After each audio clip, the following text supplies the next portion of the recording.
सभी का सिंधी की सुपर 30 सीरीज में। चलिए फ्रेंड, क्लास को प्रारंभ करते हैं। फर्स्ट ऑफ ऑल, जितने भी लोग क्लास से जुड़े हैं सभी का क्लास में मोस्ट वेलकम है। सभी को गुड इवनिंग। क्लास प्रारंभ हो चुकी है। जितने भी लोग क्लास में जुड़े हैं सभी लोग वीडियो को शेयर कर दीजिएगा। क्लास प्रारंभ हो चुकी है फ्रेंड। चलिए धीरे धीरे क्लास को आगे लेके चलते हैं। पहला क्वेश्चन हमारा है, अभ्यागत शब्द में कौन सा उपसर्ग है। क्वेश्चन बहुत इंपॉर्टेंट है फ्रेंड। अभ्यागत शब्द में कौन सा उपसर्ग लगा हुआ है। फटाफट अपना आंसर कमेंट करें। जितने भी लोग जुड़े हुए हैं क्लास से जल्दी जल्दी अपना आंसर कमेंट करें। फटाफट बताएं फ्रेंड, क्या होगा इस प्रश्न का सही जवाब। जल्दी जल्दी अपने आंसर कमेंट करें।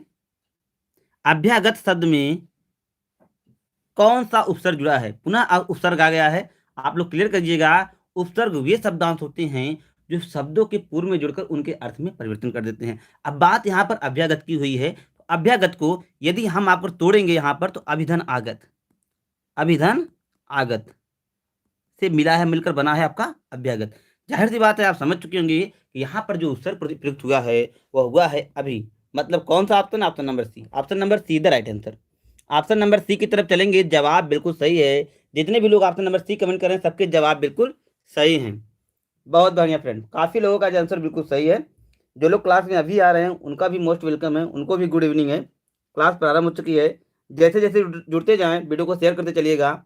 यह आपके यूपी टेट, रीट और जूनियर सुपर टेट के लिए रामबाण क्लास है। जितने भी साथी क्लास को रेगुलर देख रहे हैं उनको निश्चित ही परीक्षा में लाभ मिलेगा। आगे चलिए नेक्स्ट क्वेश्चन की तरफ चलते हैं। रमणीय में कौन सा प्रत्यय है। लो भाई, रमणीय, ये रिवीजन क्वेश्चन है।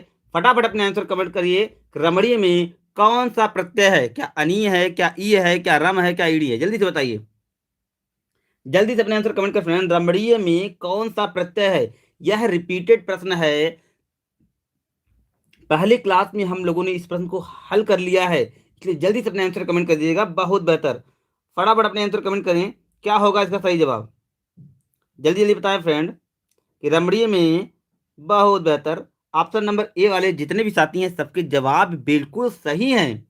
ऑप्शन नंबर ए वाले सभी साथियों के जवाब बिल्कुल सही हैं कि रमणीय में अनीय प्रत्यय है। अब बात प्रत्यय की हुई है तो प्रत्यय वे शब्दांश होते हैं जो शब्दों के अंत में जुड़कर उनके अर्थ में परिवर्तन कर देते हैं। ठीक, यदि अंग्रेजी में बात करें तो प्रीफिक्स और सफिक्स कहे जाते हैं उपसर्ग और प्रत्यय। आगे चलिए, अगला क्वेश्चन है। अगला क्वेश्चन है, बोरों सब रघुवंश कुठार की धार में बारन बज सरथी बान की वायु उड़ावे के लछन लछय कर अरिया समर अथी। इस काव्य में कौन सा रस प्रयुक्त हुआ है। क्या रौद्र रस हुआ है, क्या भयानक रस है, या विभत्स रस है, या वीर रस है। जल्दी से बताइए फ्रेंड, कौन सा रस प्रयुक्त हुआ है। तो देखिए इसमें कह रहा है कि बोरों सब रघुवंश कुठार की धार से बारन बजी सरथी। अब ध्यान से अगर आप इस काव्य को पढ़िए तो देखिए यहाँ पर जो भाव उत्पन्न हो रहा है, जो यहाँ पर आपका अस्थाई भाव उत्पन्न हो रहा है वह यहाँ पर क्रोध का, मतलब यहाँ पर क्रोध के मारे बोला गया यह पंक्ति है। इसलिए आप सभी लोग जानते हैं कि क्रोध किसका अस्थाई भाव है, तो रौद्ररस का अस्थाई भाव है। इसलिए ऑप्शन नंबर ए के साथ चलेंगे। जवाब बिल्कुल सही है, रौद्ररस इज द राइट आंसर। रौद्ररस इसका बिल्कुल सही जवाब है। चलिए भाई आगे चलेंगे। अगला क्वेश्चन है, श्री श्री गुरुपद सरोज रज निज मन मुकुर सुधार बरनौ रघुवर विमल जसु जो दायक फलचार में छंद है, दोहा है, सोरठा है, रोला है, या वर्व है। जल्दी से बताइए कौन सा छंद है। ठीक, दोहा को भी मैंने क्लियर किया था कि दोहा एक अर्थमात्रिक छंद है जिसके प्रथम और तृतीय, ठीक है, पहले और तीसरे चरण में क्या क्या 13 मात्राएं, ठीक, और दूसरे और चौथे चरण में 11 मात्राएं। ठीक, उसके बाद आपको हमने चौपाई छंद से भी परिचित करा दिया था जिसके प्रत्येक चरण में 16 मात्रा होती है, सममात्रिक छंद होता है। तो बात यहाँ पर कर रहे हैं, श्री गुरु चरण सरोज रज निजमन मुकुर सुधार बरनौ रघुवर विमल जसु जो दायु फलचार। यदि फ्रेंड आप इसमें मात्रा लगाएंगे तो आपको आंसर मिलेगा दोहा। दोहा इसका बिल्कुल सही जवाब है। दोहा इज द राइट आंसर, क्योंकि इसके प्रथम चरण में 13 मात्राएं और दूसरे और चौथे चरण में 11 मात्राएं, इसलिए इसका जो सही जवाब होगा वह दोहा। Option number A the right answer. Next question है, वाक्य शुद्ध है। जी हाँ, मोस्ट इंपॉर्टेंट वाला प्रश्न है यह। यहाँ से हर परीक्षाओं में, मोस्टली परीक्षाओं में जिसमें भी हिंदी पाठ्यक्रम में होता है, एक प्रश्न निश्चित ही पूछे जाते हैं, इसलिए ध्यान से आप लोग आंसर कमेंट करिएगा कि वाक्य शुद्ध है। मोहन और गीता गा रही हैं, गीता और मोहन गा रहा है, मोहन और गीता गा रहे हैं, मोहन और गीता गा रही है। बहुत सिंपल था, बहुत माइनर सा इसमें आपको देखना पड़ता है। जल्दी से बताइए कौन सा यहाँ पर शुद्ध है। जी हाँ, जल्दी अपने आंसर कमेंट करें, फटाफट अपने आंसर कमेंट करें फ्रेंड। क्या होगा इसका सही जवाब, जल्दी से बताएं। मोहन और गीता गा रही है, गीता और मोहन गा रहे हैं, ठीक है। फटाफट बताइए क्या होगा। बहुत बेहतर, बहुत बेहतर।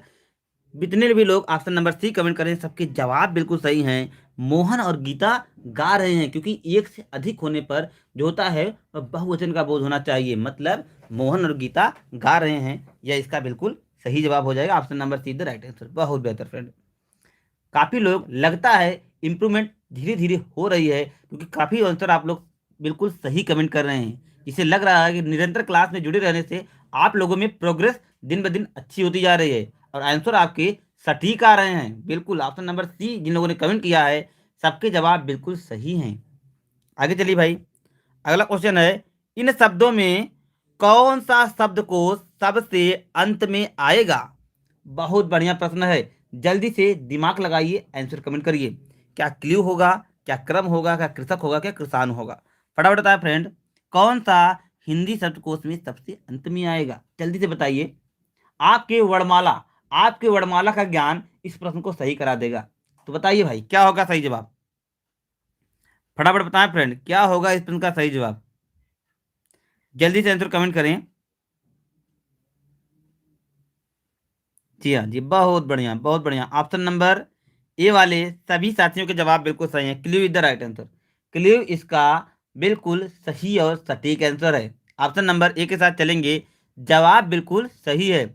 जो लोग अभी से क्लास में जुड़ रहे हैं उनका भी क्लास में मोस्ट वेलकम है। जैसे जैसे आप लोग क्लास में जुड़ रहे हैं वीडियो को शेयर करिएगा, ताकि सभी प्रशिक्षु भाई बहन तक ये वीडियो पहुंचे, क्योंकि सभी को हिंदी की अति आवश्यकता है।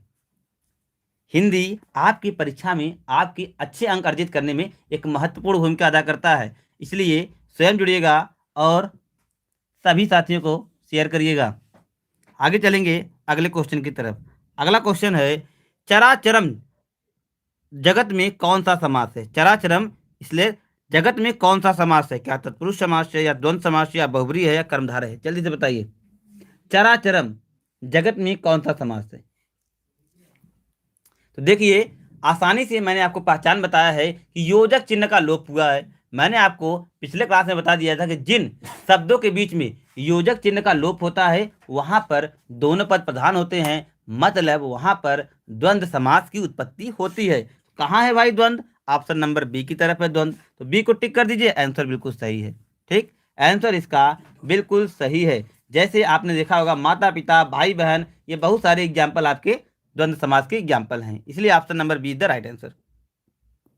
चलिए भाई, अगला क्वेश्चन है, शब्द का अर्थ स्पष्ट करने के लिए कौन सा तरीका सबसे उपयुक्त है या सर्वाधिक उपयुक्त है।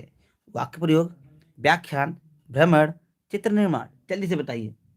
बहुत ही मजेदार पेडागोजी का प्रश्न है फ्रेंड, इस शब्द का अर्थ स्पष्ट करने का कौन सा तरीका सर्वाधिक उपयुक्त है। क्या वाक्य प्रयोग करना, व्याख्यान देना, भ्रमण देना, है चित्र निर्माण करना। अरे भाई बिल्कुल बिल्कुल, जितने भी लोग ऑप्शन नंबर कमेंट कर रहे हैं, देखिए भाई जल्दी जल्दी अपना आंसर कमेंट करिए। अरे भाई, किसी भी शब्द को स्पष्ट करने का सबसे अच्छा तरीका है वाक्य प्रयोग करना, वाक्य प्रयोग करना। ठीक, ऑप्शन नंबर ए इसका बिल्कुल सही जवाब है। ऑप्शन नंबर ए इसका, जैसे मान लीजिए कोई वर्ड आपका है अमर, कोई वर्ड आपका है अमर। अगर इस शब्द को आपको समझाना हुआ तो जो व्यक्ति नेक काम करते हैं वह अमर हो जाते हैं, जो व्यक्ति नेक काम करते हैं वह अमर हो जाते हैं। इस प्रकार से वाक्य प्रयोग के माध्यम से हम बच्चों को अमर शब्द का शाब्दिक मतलब समझा सकते हैं, इसलिए ऑप्शन नंबर ए के साथ चलेंगे, जवाब बिल्कुल सही है। अगला क्वेश्चन देखिए, हमारी संस्था के द्वारा आप घर बैठे संपूर्ण तैयारी कर सकते हैं। हमारे यहाँ primary TET, super TET, UP TET, REET और उसके बाद यूपी टेट और जूनियर सुपर टेट तथा लेखपाल की नए बैच प्रारंभ है, जिनमें आप अधिक जानकारी के लिए नीचे दिए गए नंबरों पर कॉन्टैक्ट कर आप इस बैच की संपूर्ण जानकारी प्राप्त कर सकते हैं। इस बैच में आपको क्या क्या चीज़ें प्रोवाइड कराई जाएंगी, क्या इसकी शुल्क रखा गया है, ये सारी जानकारी आपको इस दिए गए नंबर पर आपको मिल जाएगी। आप इस नंबर पर व्हाट्सअप भी कर सकते हैं, व्हाट्सअप के थ्रू भी आपकी सारी जानकारी मिल जाएगी। और हमारी ऑफलाइन संस्था टीडी कॉलेज अनुपम जलपाल के बगल में संचालित होती है, वहाँ पर भी आप डेमो क्लास के रूप में हमारी संस्थान से जो है क्लासेस ले सकते हैं। आगे चलेंगे अगले क्वेश्चन की तरफ। अगला क्वेश्चन है कि इनमें से कौन सा शब्द हिंदी शब्दकोश में सबसे अंत में आएगा। देखिए पुनः रिवीजन का प्रश्न है, इसलिए इसको हम तुरंत चलेंगे। ऑप्शन नंबर ए इसका बिल्कुल सही है। अभी हमने थोड़ी देर पहले इस प्रश्न को हल किया है, इसलिए आगे बढ़ेंगे, देर नहीं करेंगे, अगले क्वेश्चन की तरफ चलेंगे। अगला क्वेश्चन है, देखिए ये थोड़ा सा लगता है कुछ मिसप्रिंट हो गया है, क्योंकि क्वेश्चन बार बार वही रिवीजन हो रहे हैं। तो देखते हैं, चलिए भाई यहाँ से सही हो गया है। आगे देखते हैं कि भाषा विज्ञान की पद्धति नहीं है, भाषा विज्ञान की पद्धति नहीं है। फटाफट बताएं फ्रेंड, कौन सी भाषा विज्ञान की पद्धति नहीं है। देखिए नहीं को बार बार मैं अंडरलाइन कर देता हूं कि आप इसमें कंफ्यूज ना हो, ठीक है। तो बताइए कौन सी भाषा विज्ञान की पद्धति नहीं है, जल्दी से बताइए। देखिए किंडरगार्टन है, ठीक, किंडरगार्टन है आपका, उसके बाद मॉन्टेसरी है और ड्रकाली है। ये सारे भाषा विज्ञान की पद्धति है। जो नहीं है वह है अभिक्रमिक अनुदेशन। इसका संबंध अधिगम से है, जो कि इसके प्रेरणा के रूप में स्किनर का नाम प्रसिद्ध है। इसका संबंध अधिगम से है। बाकी किंडरगार्टन, मॉन्टेसरी, ड्रकाली, ये सारे का संबंध आपका भाषा विज्ञान से है। तो जो सही जवाब है फ्रेंड वह है option number D. Option number D इस क्वेश्चन का बिल्कुल सही आंसर होगा। और काफ़ी साथियों ने ऑप्शन नंबर सी कमेंट किया है, तो उनके जवाब बिल्कुल सही हैं। जी हाँ, option number D is the right answer. आगे चलेंगे अगले क्वेश्चन की तरफ। बालक की प्रारंभिक शिक्षा उसकी मातृभाषा में दी जाए, यह मानना किसका है। यह कथन का समर्थन कौन सा मनोवैज्ञानिक करता है। क्या मॉन्टेसरी जी करते हैं, या महात्मा गांधी जी करते हैं, या फ्रावेल करते हैं, या किलपैट्रिक करते हैं। जल्दी से बताइए कौन सा मनोवैज्ञानिक का मानना है कि बच्चों की प्रारंभिक शिक्षा उसकी मातृभाषा में होनी चाहिए। फटाफट बताएं। देखिए भाई, मातृभाषा के समर्थक एक ही विचारक हैं, एक ही महान आदर्शवादी क्रांतिकारी हैं, जिनका नाम है महात्मा गांधी। महात्मा गांधी जो कि बुनियादी शिक्षा के जनक के रूप में जाने जाते हैं, इन्होंने बच्चों की प्रारंभिक शिक्षा उनकी मातृभाषा में देने का समर्थन किया था, और उन्होंने पुरजोर प्रयास किया था कि बच्चों को उनकी मातृभाषा में ही प्रारंभिक शिक्षा दी जाए। इसलिए महात्मा गांधी इस प्रश्न का बिल्कुल सही जवाब हो जाएगा। बहुत ने बापू, जी हाँ, जिन्हें आप बापू कहते हैं, जिन्हें राष्ट्रपिता कहा जाता है, उन्होंने ही कहा था कि बच्चों की प्रारंभिक शिक्षा उनकी मातृभाषा में दी जाए। Option number B is the right answer. आगे चलेंगे अगले क्वेश्चन की तरफ। अगला क्वेश्चन है, व्याकरण शिक्षण के लिए उपयुक्त नहीं है। क्या व्याकरण शिक्षण के लिए निम्न में से उपयुक्त नहीं है। क्या आगमन प्रणाली, क्या निगमन प्रणाली, क्या अव्याकृत प्रणाली, क्या कक्षा विनय प्रणाली। जल्दी से बताइए कौन सा व्याकरण शिक्षण के लिए उपयुक्त नहीं है। देखिए भाई, आगमन निगमन मतलब क्या, एग्जाम्पल के द्वारा व्याकरण को पढ़ाना, निगमन नियम के द्वारा व्याकरण को पढ़ाना, और अव्याकृत मतलब क्या होता है, एक मतलब रूपरेखा के द्वारा, स्ट्रक्चर के द्वारा क्या है, चिन्हों के माध्यम से व्याकरण को पढ़ाना। तो ये सारी चीजें व्याकरण के लिए उपयुक्त हैं, बल्कि कक्षा अभिनय का प्रयोग आप व्याकरण में नहीं कर सकते, क्योंकि किसी भी प्रकार के नाटकीय मंचन के द्वारा व्याकरण को नहीं पढ़ाया जा सकता। इसलिए ऑप्शन नंबर डी इसका बिल्कुल सही जवाब है। नाटकीय मंचन का प्रयोग आप व्याकरण शिक्षण में नहीं कर सकते हैं, इसलिए ऑप्शन नंबर डी इसका बिल्कुल सही जवाब है। अव्याकृत आकृति का मतलब होता है जो चिन्ह प्रयुक्त किए जाते हैं, जैसे विराम चिन्ह हो गए, और बहुत सारे चिन्हों का जैसे हम प्रयोग करते हैं, इन सब का प्रयोग करना ही अव्याकृत जो है कहलाता है। बाकी आगमन का मतलब होता है एग्जाम्पल, और निगमन का मतलब होता है नियम पढ़ाना। इसलिए जो नहीं है वो ऑप्शन नंबर डी। आगे चलेंगे भाई। आनंद कादम्बनी पत्रिका का प्रकाशन कहाँ होगा। जिन साथियों ने कल के क्लास को अटेंड किया होगा वह आंख मूंदकर आंसर को टिक कर दिए होंगे। अब तक उनके जवाब आने प्रारंभ हो गए होंगे, अब तक उन साथियों के जवाब आने प्रारंभ हो गए होंगे। बहुत बेहतर, रुकेंगे नहीं, तुरंत आंसर को टिक करेंगे मिर्जापुर से। Option number B the right answer. Anand Kadambini पत्रिका का प्रकाशन मिर्जापुर से होता है, जिसके संपादक हैं बद्री नारायण प्रेमघन। बद्री नारायण चौधरी प्रेमघन इसके संपादक हैं, और ये मिर्जापुर से प्रकाशित होती है। Option number B the right answer. कल के क्वेश्चन में कल के सेट में हम लोगों ने इस पे डिटेल में चर्चा की थी, इसलिए ऑप्शन नंबर 20 का बिल्कुल सही जवाब है। आगे चलिए। आदिकाल की रचना है, आदिकाल की रचना है अखरावट, छत्रदाल दशक, दीपशिखा, या खुमाल राशो। जल्दी से बताइए आदिकाल की रचना है, फटाफट बताना फ्रेंड, आदिकाल की रचना इनमें से कौन सी है। देखिए भाई, आदिकाल की जो रचना है फ्रेंड वह आपका खुमाल राशो है। ठीक, खुमाल राशो है, जिसके रचनाकार हैं Dalpati Vijay. Option number D the right answer कि आदिकाल की यहाँ पर रचना है आपकी खुमाल राष्ट्र। ठीक, आगे चलेंगे अगले क्वेश्चन की तरफ। अगला क्वेश्चन है हिंदी गद्य शिक्षण की पाठ्य योजना में उद्देश्य कथन आता है। बिल्कुल सिंपल सा फ्रेंड प्रश्न है। जिन साथियों ने, जिन प्रशिक्षु भाई बहन ने शिक्षण कार्य किया होगा, इंटर्नशिप किया होगा, वह इसका जवाब बेहद आसानी से दे पाएंगे। क्या पूर्वगान के पश्चात आता है, क्या प्रस्तावना प्रश्न के पश्चात आता है, या आदर्श वाचन के पश्चात आता है, या मौन वाचन के पूर्व आता है? जल्दी से बताइए क्या होगा इसका सही जवाब। बिल्कुल फटाफट अपने आंसर कमेंट करें। जब हम प्रस्तावना प्रश्नों के पश्चात सिर तक पहुंच जाते हैं, क्या हमको पढ़ाना है, इस टॉपिक पर हम पहुंच जाते हैं। क्योंकि प्रस्तावना का प्रश्न क्या करते हैं, प्रस्तावना का प्रश्न क्या है, शिक्षक और छात्रों को विषय वस्तु तक पहुंचाते हैं कि आज क्लास में वो क्या पढ़ने वाले हैं। तो प्रस्तावना प्रश्नों के पश्चात ही उद्देश्य कथन होता है, इसलिए ऑप्शन नंबर बी इसका बिल्कुल सही जवाब है कि जब प्रस्तावना के प्रश्न हो जाते हैं तब शिक्षक की हेडिंग होती है उद्देश्य कथन। मतलब वह किस उद्देश्य से कक्षा में प्रवेश किया है, उस उद्देश्य की पूर्ति होते हुए कार्य प्रारंभ करता है, इसलिए ऑप्शन नंबर बी इसका बिल्कुल सही जवाब है। Option number B the right answer. चलेंगे नेक्स्ट क्वेश्चन की तरफ। अगला क्वेश्चन है आचार्य रामचंद्र शुक्ल का निबंध संग्रह है माटी के फूल, चिंतामणि, क्षण बोले कल मुस्कुराए, आलोक पर्व। जल्दी से बताइए आचार्य रामचंद्र शुक्ल का निबंध संग्रह कौन है इनमें से? जी हाँ, तो देखिए माटी के फूल ये आपका है राम वृक्ष बेनीपुरी का। माटी का फूल आपका जो रचना है वह राम वृक्ष बेनीपुरी का है। ठीक है, उसके बाद क्षण बोले कड़ मुस्कुराए यह आपका है कन्हैया लाल मिश्र प्रभाकर जी की रचना है। ठीक, आलोक पर्व हजारी प्रसाद द्विवेदी का है, द्विवेदी का है। अब आप समझ गए होंगे इसका सही जवाब क्या होगा।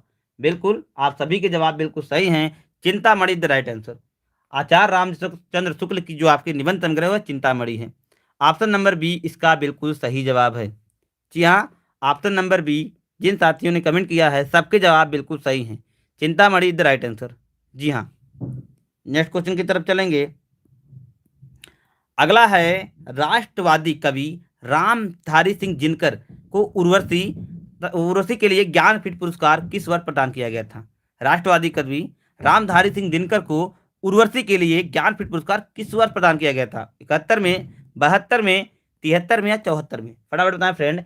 रामधारी सिंह दिनकर को उनकी प्रसिद्ध रचना उर्वशी पर किस वर्ष ज्ञानपीठ पुरस्कार मिला था? जल्दी से बताइए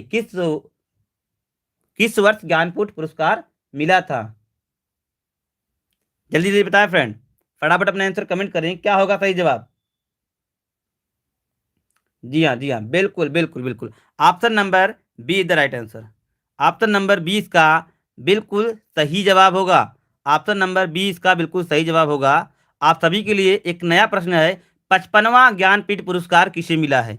जल्दी से कमेंट करके बताएं। करंट का प्रश्न है 55वां ज्ञानपीठ पुरस्कार किसे मिला है? कमेंट के माध्यम से आंसर दे फ्रेंड। 55वां ज्ञानपीठ पुरस्कार किसे मिला है?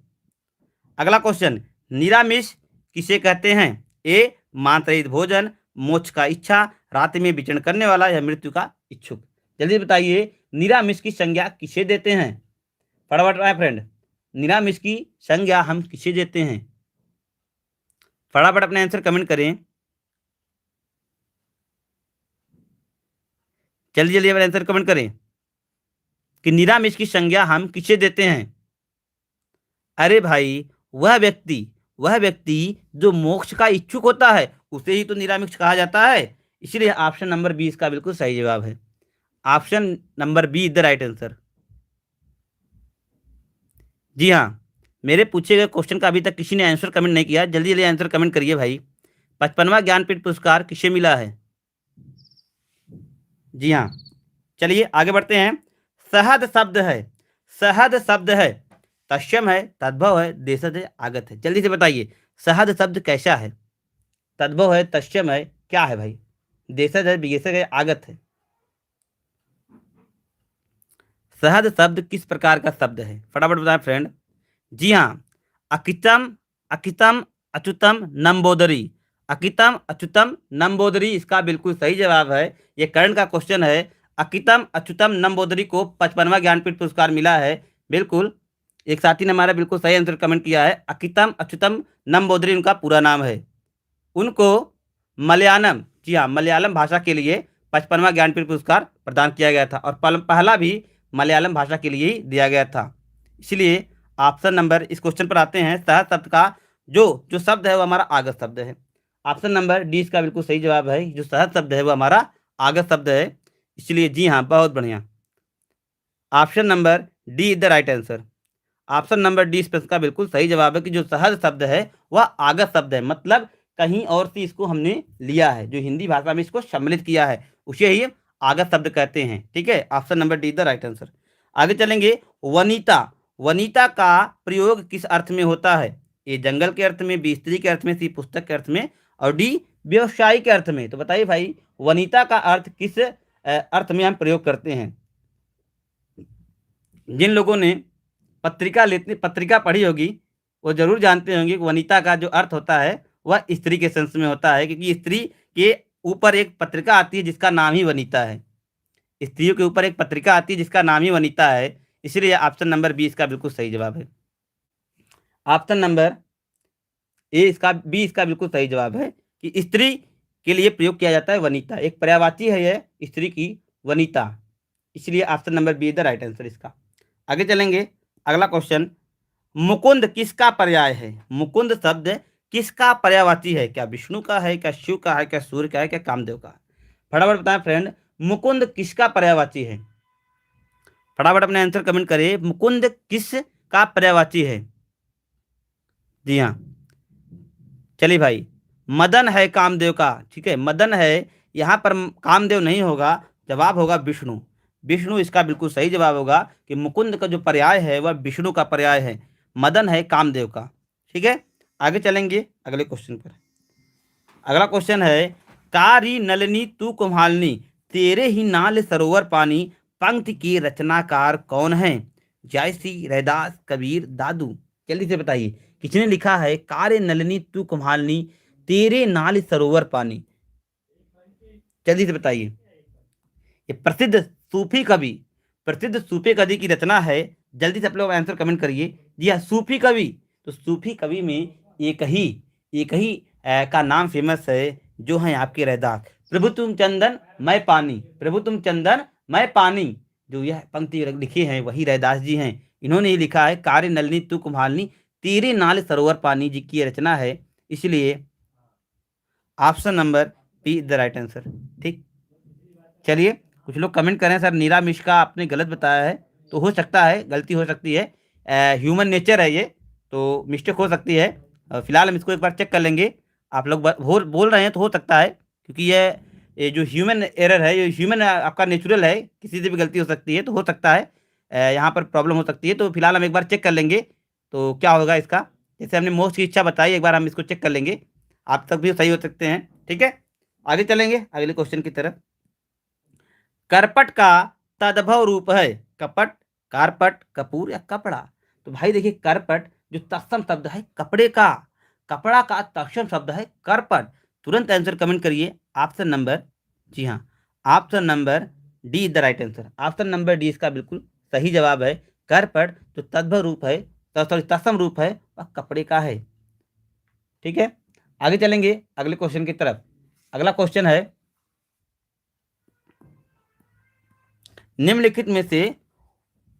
निम्नलिखित में वर्तनी की दृष्टि से कौन सा शब्द युग्म शुद्ध है? बारात बसंत, बारात बसंत, बारात बसंत या बारात बसंत?